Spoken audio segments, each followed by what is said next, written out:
Hello, I welcome you all in this presentation related with the subject fundamentals of surface engineering, and we are talking about the introduction of the subject as a whole.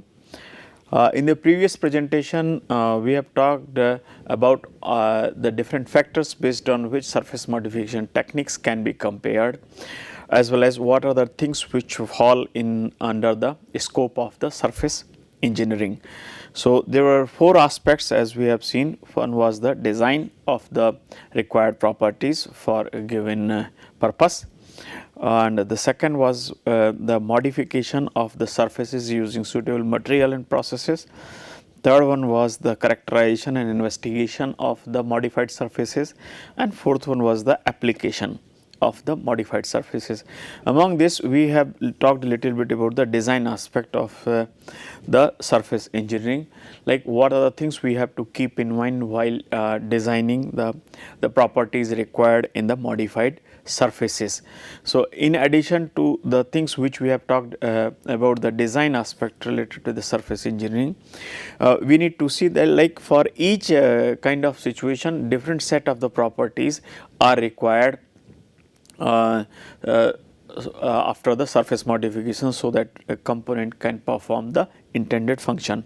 So, like we have said something about what kind of properties are required for the cavitation and adhesive wear conditions.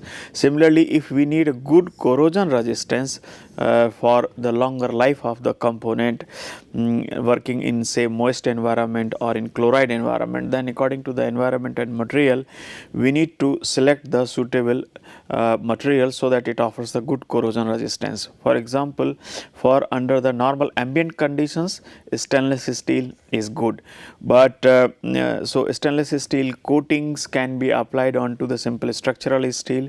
Similarly, if the component is expected to experience the low stress abrasive wear condition, then a focus is primarily made on the hardness. So, the modified surfaces will be developed in such a way that it has a required range of the hardness which is expected.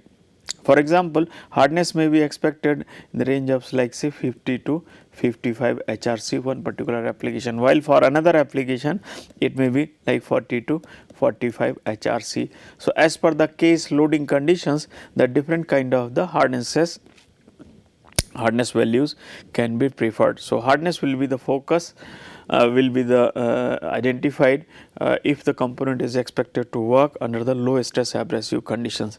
Similarly, the fatigue fracture and the fatigue resistance will be important parameters if the component which is to be modified is subjected to the fluctuating load conditions like gear tooth surfaces. We know that the gear tooth surfaces which will be subjected to the fluctuating loads. So, under the fluctuating load conditions, it will be how the fracture will be taking place. Basically, it will be the fatigue fracture. So, for the fatigue fracture, it is necessary that it resists the nucleation of the crack and there its growth is also resisted. So, for both these purposes, what is important? It has required hardness as well as it has required the fatigue resistance and combination of the good toughness also, so that it can offer the required resistance for the fatigue fracture. At the same time, since the gear tooth surface will be messing with the counterpart and there will always be relative motion between the gear tooth surfaces during the operation. So, this kind of the component is always under the adhesive wear conditions. So, for adhesive wear, it will be required that not just the good fracture toughness and the fatigue resistance it has, it also has the good hardness, so that it can resist the adhesive wear also properly. So, for designing the properties, target properties, the compatibility of the material approach with the substrate, material configuration and locations are kept in mind.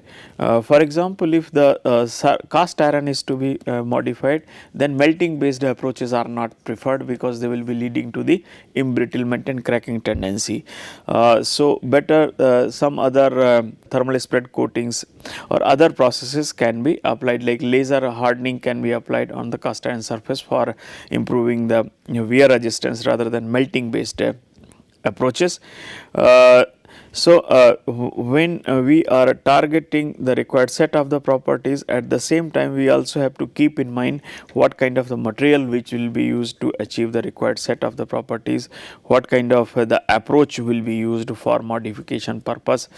And when we are choosing these two aspects, we need to consider what will be the configuration of the component on which this kind of modifications is to be carried out, and under what and at which location this kind of surface modification can be achieved, whether surface modification needs to be done only in the shop floor conditions or in the at the site also surface modification is possible. So, these are the points which we need to keep in mind, but at the design stage primarily we will focus on the identification of the target properties, and these target properties are identified in light of the applications or the purpose for which the surface modification is carried out, whether it is for improvement in surface properties or for bringing in something a new set of the properties. If it is about bringing something new kind of properties, then which kind of material can offer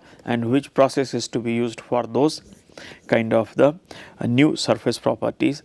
And the same is true for your enhancement of the surface properties, like if the low quality material is there, then which good quality material will be able to offer the required set of the properties that is selected.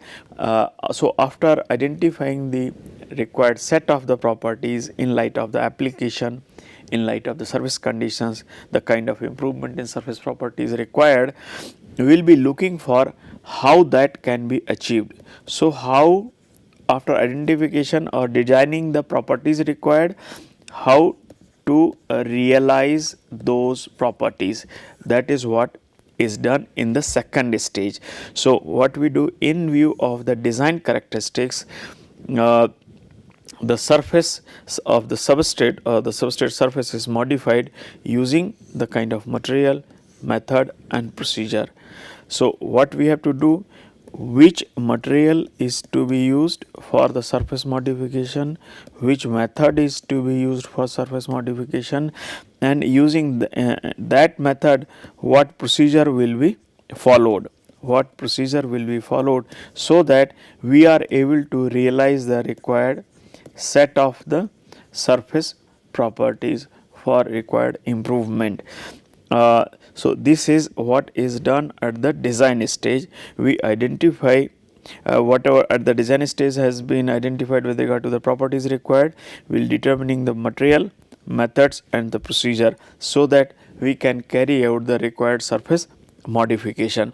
So, relevant procedure for modification of the surface must be investigated and optimized at this stage. Say we have got through in this stage we have identified, okay, on the mild steel surface we will be applying this austenitic stainless steel material, so that its either hardness or the corrosion resistance can be enhanced. So, but which method we will be using, whether it will be mechanical method like accumulated roll bonding, or it will be weld surfacing, or it will be thermal spraying, because the same material also can be deposited, can be applied using the different methods. So, which method we will be using for a given purpose, that is to be investigated. So, first the procedure is optimized. Procedure optimization is important to see that surface is sound. It means it is free from the defect and no substrate damage or the minimum substrate damage. So, required soundness and required and minimum possible damage to the substrate is achieved. So, procedure of the selected process is established through the optimization of the various parameters. So, for this purpose various pilot studies will be conducted. Since the processes are different, so steps to be followed by the different processes will also be different, and that is why some pilot studies are conducted to see that our modified surfaces are sound and there is no major damage to the substrate of the component, and that is why the material and the procedure establishing is one of the important aspect at this stage.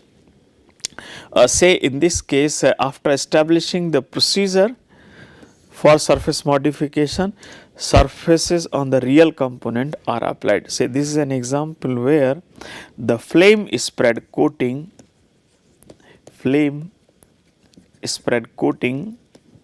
is applied on the mild steel substrate for improving the wear resistance. So, in this particular case, say nickel chromium based coating was applied through the, this is the interface of the coating, this is the mild steel and this is the nickel chromium based coating, to see that up to what extent improvement in the life of the component takes place when it is subject to the adhesion or for the high temperature conditions like oxidation. So, whenever the procedure is established, procedure will be established which will be unique to the particular process.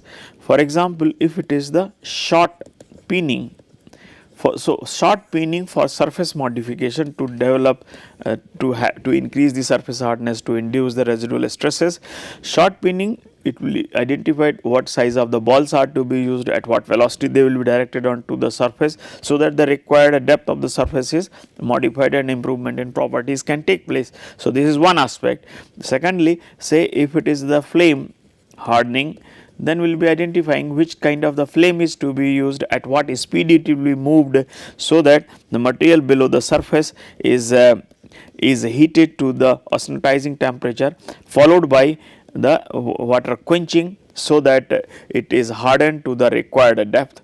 Now, similarly, say in case of the laser cladding, we will be identifying like we will be putting the material to be applied onto the substrate, followed by moving the laser in very controlled way. So, the melting of the substrate as well as the coating material takes place, and after fusion of the two, one coherent and sound layer is formed. So, if we see as per the process to be used, the steps will be very different and unique to the each process, and those steps need to be identified exactly in the way it will be applied on the real component, so that the surface which is modified surface which is free from the defect and having the required set of the properties can be achieved.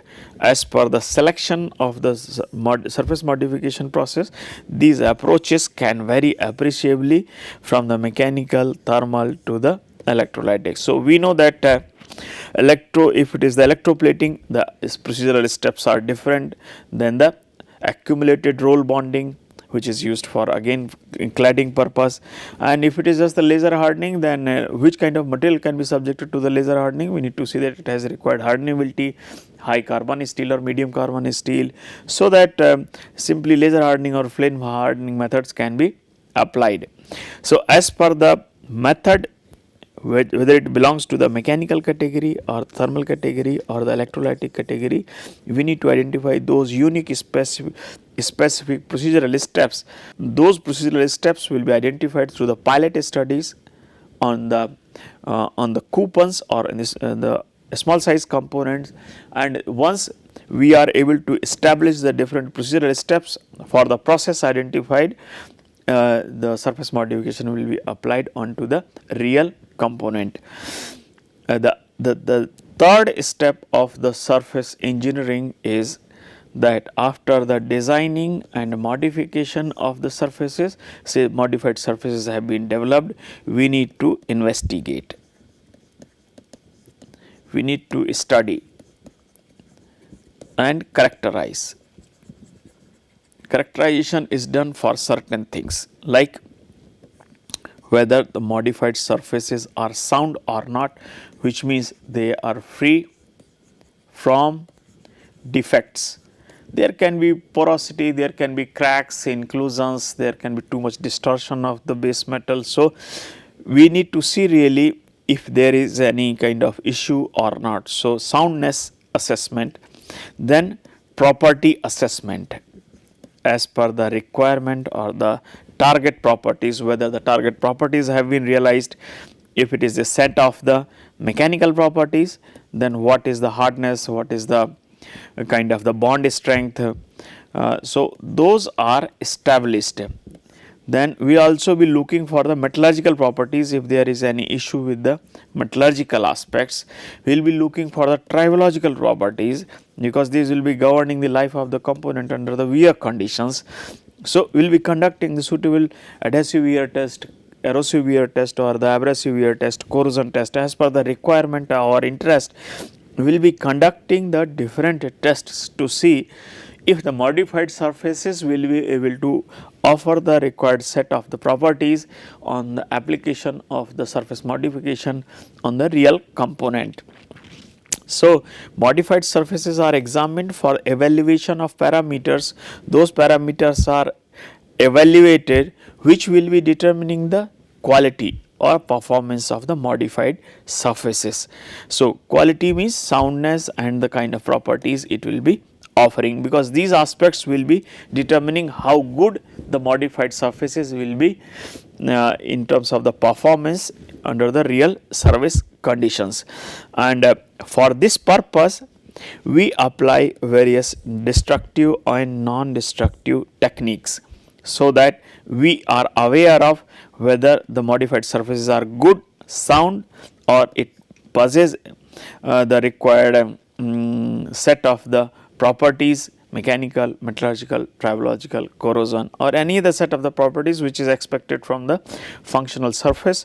So, once we have those properties, we will be confident that yes, it can be applied into the real component surface. Now, I will give just a few examples with regard to the investigation and characterizing the modified surfaces. For example, one modified surface, as I have said, that the one coating applied onto the surface of the mild steel.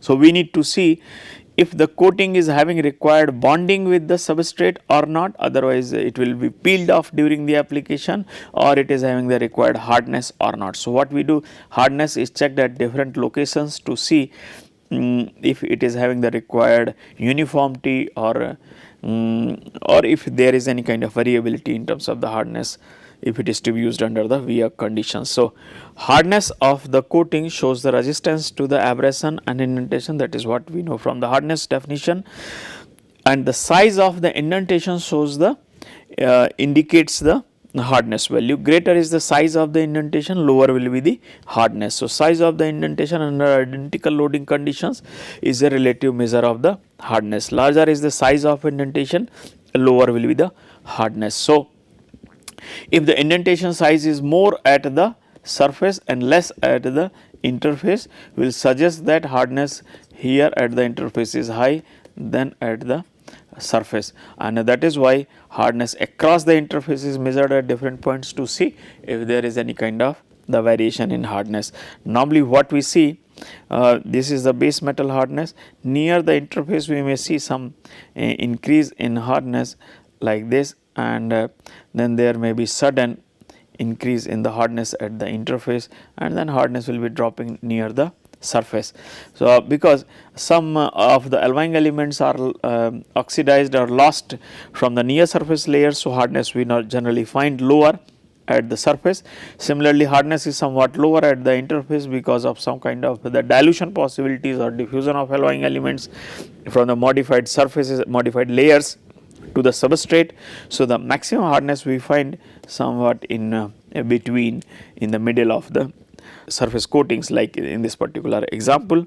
So, we will be having somewhat lower hardness at the surface, and once this external layer is removed, we will be having very good performance of these modified surfaces. So, what we try to find out and try to study under the investigation and characterization stage of the modified surfaces. What are the purposes of? So, purpose or the objectives of the characterization. We really want to achieve something, although this is a redundant activity because it will not be leading to development of anything, but it will simply ensure that whether the developed modified surfaces were as per expectation or not, and if it were not, if these were not so, then we have to repeat it again.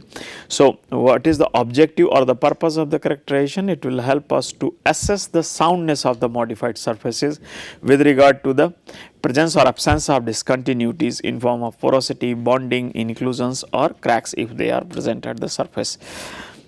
Presence of these defects will simply deteriorate the modified performance of the modified surfaces, and so our objective of enhancing the performance and functionality of the component will be defeated.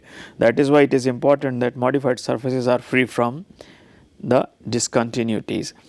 We also want that whatever modified surfaces are there, they have required set of the properties as designed, as identified in the design stage, and that is why modified surfaces are characterized to quantify the properties in respect of whether it has desired composition or not, what kind of microstructure it has with regard to the size, shape and type of the phases which are present, what is the kind of hardness, what is the kind of bond strength of the modified surfaces are there. So, once we are having the quantified value, we will be ensured that yes, if these are the characteristics of the modified surfaces, then whether it will be able to offer the required performance during the actual service or not. So, quantification of the properties of the modified surfaces ensures us that a modified surface will offer the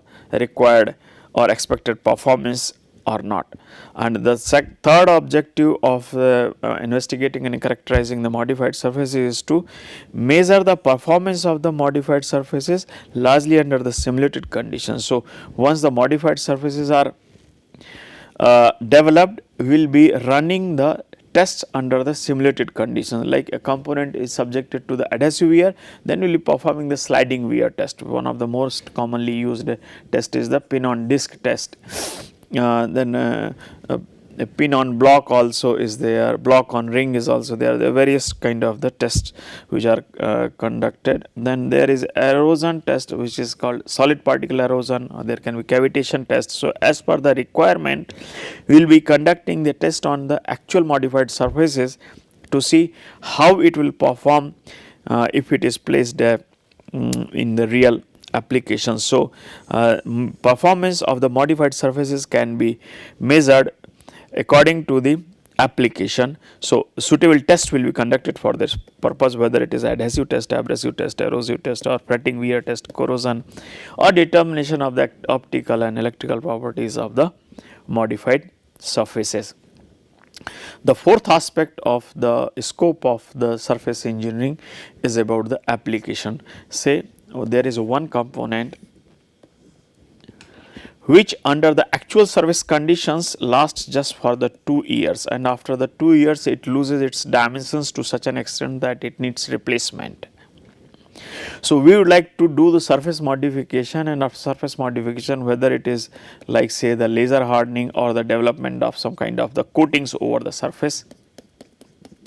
Both of these are the two different types of the surface modification approaches, and after surface modification of the component which was losing its life after the whose life was just 2 years, and after that it was to be replaced. So, after the surface modification we need to see what is the extent of improvement in the life after the surface modification. So, again after surface engineering of this component we will be putting under the identical conditions, and we will see that what is the life of the component.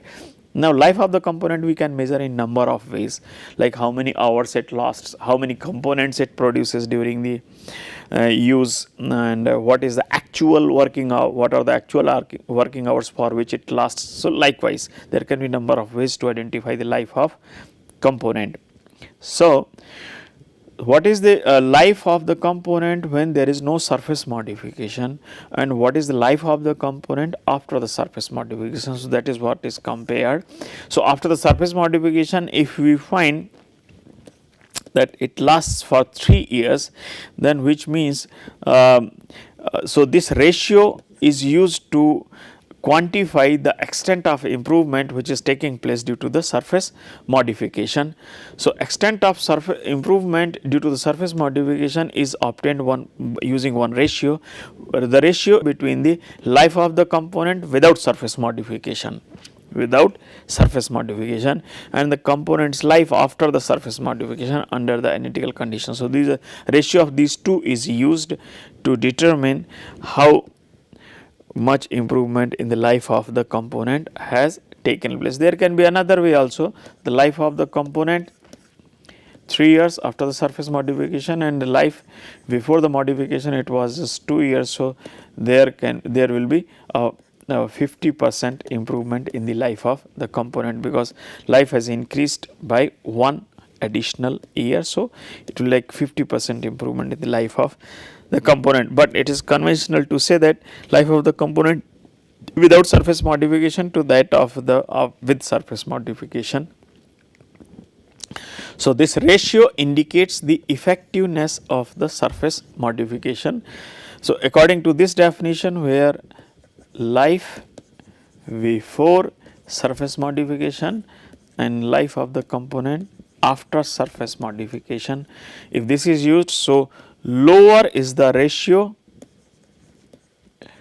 greater is the improvement. This is a simple thing. So, lesser the value of the ratio, greater will be the improvement.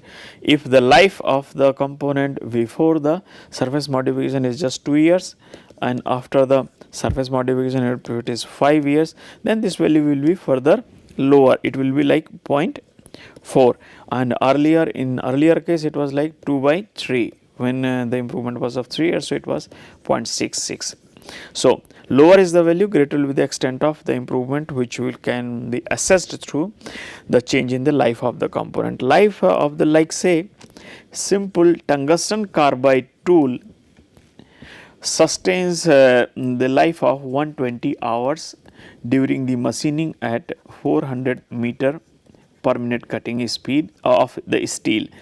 And once the tungsten carbide is modified using suitable titanium carbide and nitride and alumina using suitable PVD and CVD coating approaches, and if the life is improved, so like say 360 hours, then this life improvement is almost 300 times, because 360 divided by 120 hours. So, here the life of the cutting tool expressed in hours, and the life of the tool after the surface modification like PVD, CVD coatings, if it is 360 hours, so there has been threefold change in the life of the improvement. Once we have designed, once we have modified and characterized surfaces, then the same is replicated into the real component, so that we can get the required improvement in the service life of the component or improvement in the functionality of the component. In the event of any deviation from the intended surface or intended performance of the modified surface, it is required to repeat all the stages of designing, developing and investigating and application of the component. Suppose we had expected that application of flame spread coating onto the mild steel substrate will be leading to the improvement in the life of the component by 100%. But in meantime, what has been observed, that the coating was delaminated and removed or peeled off from the surface because of the poor bonding. So, means despite of coating a good material, if it was not bonded properly, then it will be peeled off and our purpose of the surface modification will be defeated, which means the modification was not proper. So, we need to go back to the initial stage. We need to see if the properties were perfect, but the modification approach or the development approach modification or the development of the surface modification was not perfect. So, we may have to apply some other method other method of the surface modification, and for that we may have to work more on to if it is a poor bonding is the case, then we have to work on the second stage more significantly, more properly and effectively, so that the surface modification technique is optimized in much better way. So, instead of flame spring we may use some other better technique, so that our bond strength is better, or some other improvement in the flame spring process itself are brought in, so that it does not delaminate during the actual application. Now, here I will summarize this presentation. In this presentation basically I have talked about what are the things which will be falling under the scope of surface engineering, especially the three factors. One was like the development of the surface modification, second one was the investigation and characterization of the modified surfaces, and third one was the application of the modified surfaces. And under these headings, what we have seen, that once we have identified what set of the properties a component should have, these those properties are then realized using the suitable surface modification approach, and once the surface is modified, then we will be characterizing and investigating to see whether those properties have been realized or not, and once if the same is verified through the characterization and investigation, we will be applying the surface modification into the real component, so that the life of the component can be enhanced. Thank you for your attention.